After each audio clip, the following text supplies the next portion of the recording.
Ang sasabi ko lang, Josephine, maganda niyo pag sasama nga yung Jason.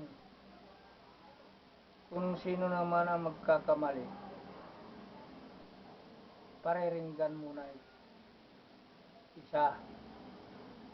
Hindi kayo makikipagtalo. Yung sinasabi nga pagmamahal, habang buhay. Hindi lang isang linggo, isang buwan. Habang buhay talaga ito pagmamahal. Kaya ang iyo gagayahin ang maganda ng kinabukasan niyo.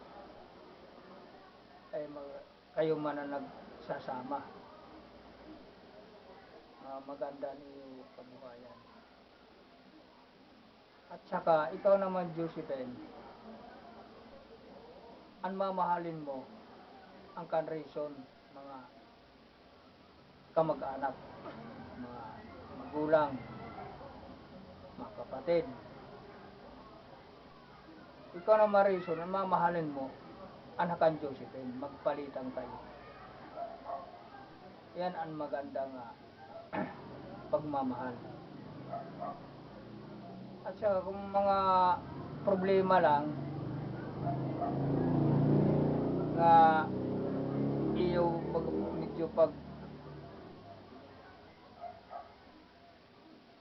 huwag kayong magpo-problema basta maganda niyo pagsasama.